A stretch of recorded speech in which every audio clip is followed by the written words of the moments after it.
I was born in 1925. I'm 93 years old. I was born in a small town called Nowy Targ in Poland. I went to a regular school, and my father owned a store, a shoe store. We made pretty good living.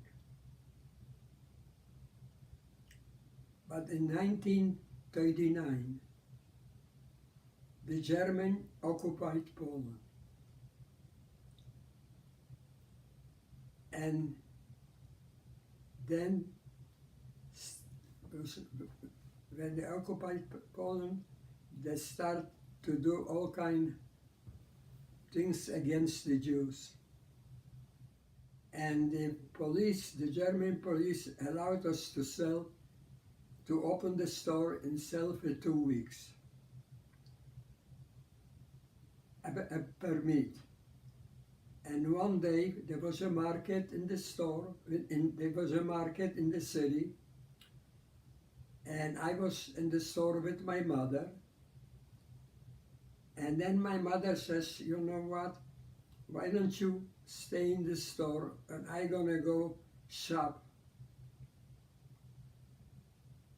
And I'll be back in a half hour. I said, okay.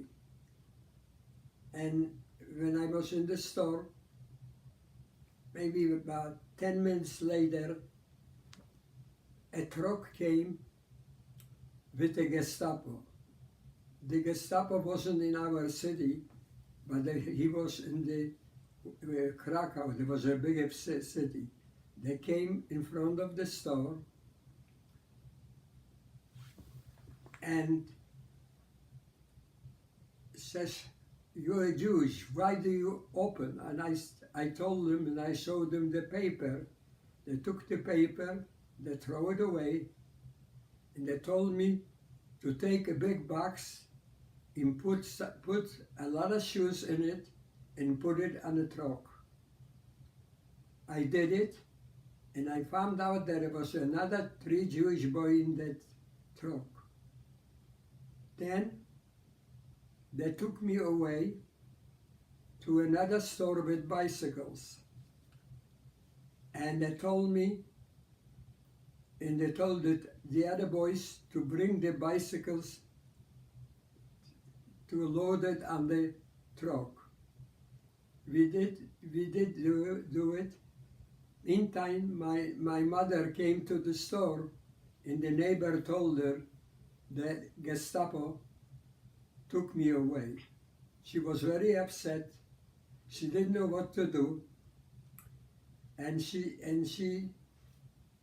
then she said to a little boy, a Christian Polish boy, to go to the store where there are the bicycles and tell me I should run away. I was putting the bicycle in the store with the other boys, and then I was looking, there was 3 Gestapo, they were talking to each other, and I saw they didn't look in my direction, so I ran away. And he told me to run away, not to home, to my uncle. I ran away to my uncle, and then my father and mother came. He said, you should stay by my uncle for a few days because they were afraid that maybe Gestapo gonna look for me. But they never looked for me. And then a few days later, again, there were all kind things against the Jews. And then they told me, What? Like what? that some of them they took away, we never heard from them, and some they took in different camps, and then came from the German police that all the Jews has to wear arms with a Yellow star. With a yellow yellow star. arms, Star. With With the the yellow star. star, right? yellow star, right? Okay. Right.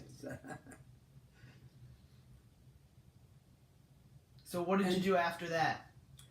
After that, my father and my mother came and talked to my brother and to me that the situation here is very bad for the Jews.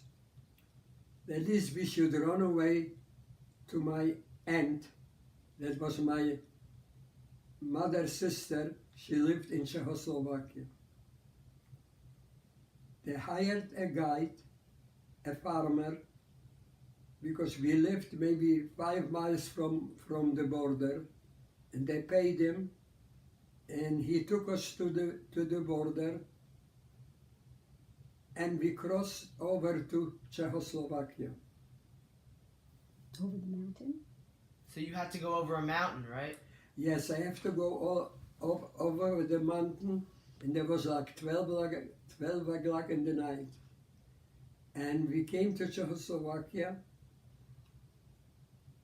We came to the house, to my aunt's house, and we were over there maybe a week, and neighbors called the police that she has two people in the house, and the police came and arrest us. But my aunt was very good friend of the police chief, so she went to him and started to send me back to Poland, where I would probably be killed. They did her a favor, and they sent us to the Hungarian border. A police sent us to the Hungarian border, and the night, like 12 o'clock in the night, when it was changing the guards, they told us to go straight, and we went to Hungary. It was like 12 o'clock in the night. We knocked on the window, and they let us in, and they speak, because this was on the border of Czechoslovakia, they speak Czech, but it's very similar to Polish. And we told them that we running away from Poland, we want to go to Budapest, to the capital city of Hungary. The farmer told us that we should sleep here. Maybe in the next day he's gonna take us with the horse and wagon to the train.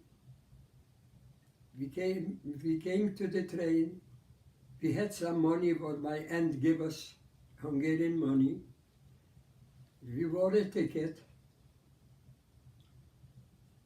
and we came to Budapest, and somebody told us that we should go to the Polish consul in Hungary. We went over there, and we stayed in Budapest for about like 2 months. There was over there in that building many Polish Jews. But then How were you able to stay there? Yeah, so how are you able to stay there? Money? we stay over there, and they took care of us. We were like, we could go for dinner to go out and buy, and they give us some money, and we stay over there maybe 2-3 months. Then the Polish consul sent us to a town called Kesthel in Hungary. In a small town, there were approximately about 50 Polish from the army who they came to Hungary from Poland. We were only 4 Jewish, and we stay over there few years. We receive some money every week, what from Vatican sent us, in the government give us every week some money. We used to live in a farmer's house. So Germany occupied Hungary. Right. There was, and when the German army came, maybe a week later, we still lived in the farmer's house. Somebody knocked on the window, and we went out, and one of the Polish guys who we knew, who lived in the same town, told us that he was in the biggest city over there, named Kessel, and there were like 6 Polish Jews there. They took him away, the police, that we should hide someplace. We didn't know where to go. So he told us that he's gonna take us, me and my brother, and 3 more Jewish who lived over there, to hide us in the attic. We are living in the attic. Was very, very bad. Because 5 people were laying a whole day, and only in the night we went out, late in the night. We were like over there for 6 weeks, and one day, 6 months or 6 weeks? 6 weeks or 6 months? 6 weeks. Okay. And one day the guy who took care of us came and said, you know what, the people are very suspicious. All my Polish friends are suspicious why I take so much food, and he was afraid then maybe the police gonna come and gonna find us, and they're gonna kill him and they're gonna kill us. That we should go and hide someplace. So we decided that in the night we're gonna go to Budapest. And then 12 o'clock in the night we were walking, and we came to the station. In the morning was 6 o'clock, went the train from the city to Budapest. We bought a ticket. We went to Budapest. We arrived, but we have to go 12 hours because the train was very, very slow during the war. We arrived maybe like 7 o'clock in the night, and 8 o'clock was a curfew. You shouldn't walk except if you go to work. So we had only an hour. My brother told me he doesn't know what to do anymore. So what year was that?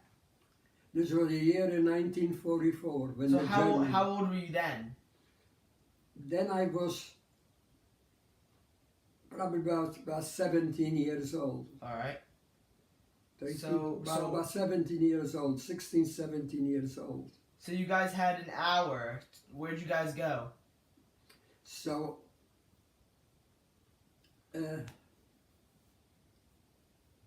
we came to Budapest, 7 o'clock in the night, and 8 o'clock you shouldn't be on the street. Yeah, we said Yes. that. We said Yeah, that. So yeah. what'd you do? So we didn't know what to do, and maybe 15 minutes later, somebody called us names, and we were very surprised because we used to be in 1940 before in Budapest with this guy, and he told us that he works in the underground with Wallenberg. Wallenberg was one of the Swedish diplomats who saved a lot of Jews, and they used to make false papers, and so he told me to go with my brother, following him with the train, yes. We went to his house and lay there. 2 days later, he brought us paper. My name was Maris Friedrich, and from now on, my name was Marian Frižlevich. And he gave us a place where to live, and he told us that every week he's going to meet us in this street, and we're going to receive some money because the money came from Vatican, from the Pope. They send us money to the Hungarian government. We should live here, and the underground give us. We meet with the underground people every week, and they used to give us money, and was very tough because the Hungarian police and the Germans were always looking for Jews. Later on, they didn't even believe the papers. So we lived every day in a danger that there's somebody gonna catch us and they're gonna kill us. We lived So how long did you live that way for? How long were you there? by 8 months. Okay. 8 months we lived like that. We received many times, they were checking us for the papers, and I was very lucky because they let me go. But one day, the food was, you couldn't get the food in the late 44, because the Soviet army surrounded the main city, and the only thing you could get maybe a 10-gram bread from a bakery and some food. So we stayed one day. Our friend was in front of me. We stayed to get the little bread, and he was wearing glasses. Not too many Hungarians were wearing glasses. So there always was, in the front of the bakery, there always was a Hungarian Nazi. They called Danilosos. And he told them, I was behind him, and he told him, you are a Jew. And he says, no, I am not. I have the paper here. He looked at the paper, he didn't believe him. And then he took him where he lives. He took away all the things about what he had.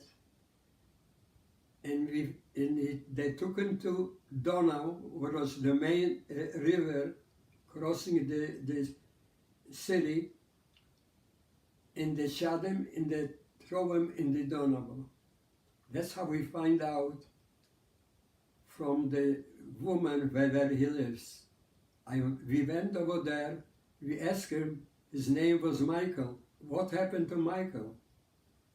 So he said the woman said to us, do you know he was a Jew. We said, we didn't know. Yes, the police took him to the Donau and they killed him. The life was very tough.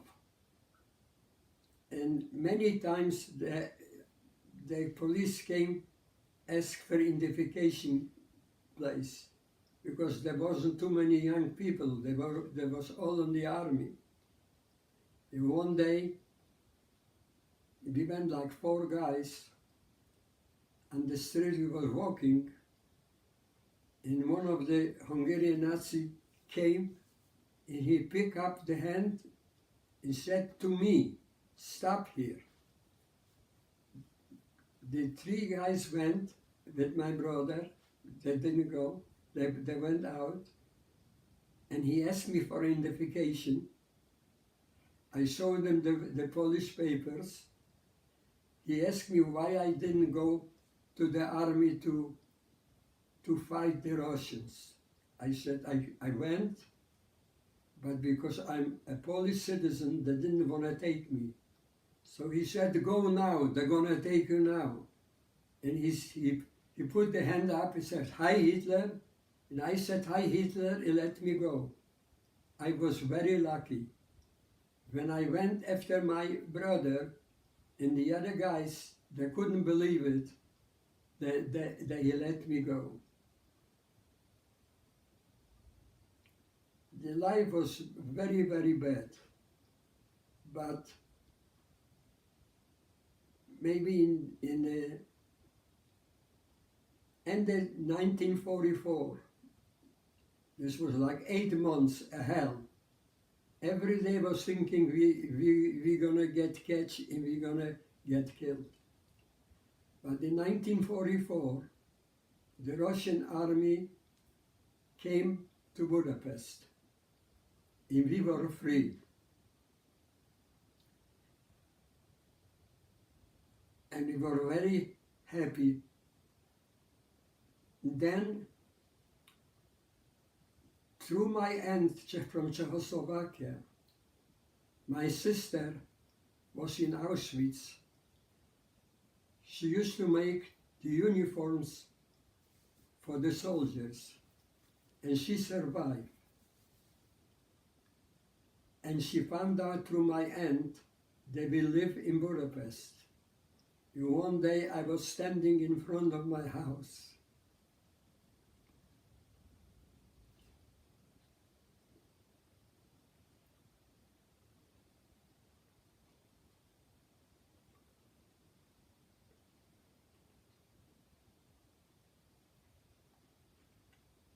And here she was in front of me. I couldn't believe it. And I was kissing her. And then my brother came. She didn't have anything. We bought her the dress and everything.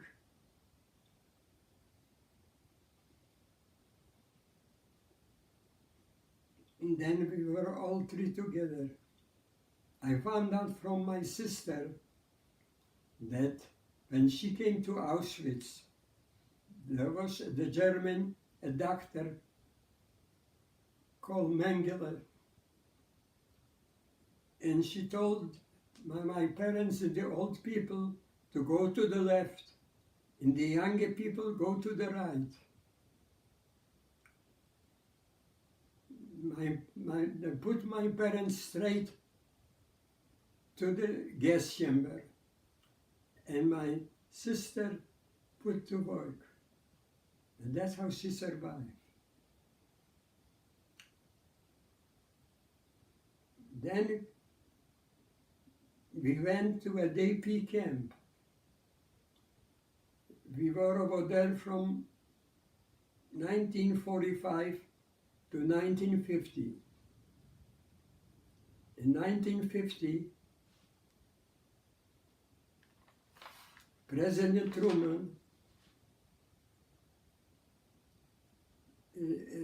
gave order to let in the survivors So a lot of people went to Israel. We went to United States.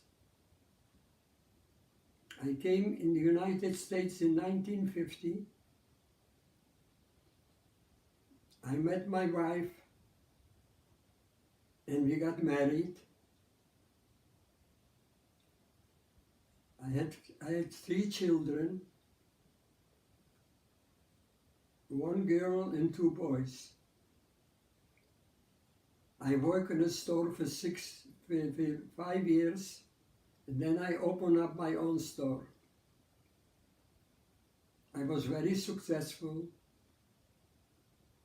The country was very good to me, and I was very happy, and I'm very grateful that I live in the United States. Thank you.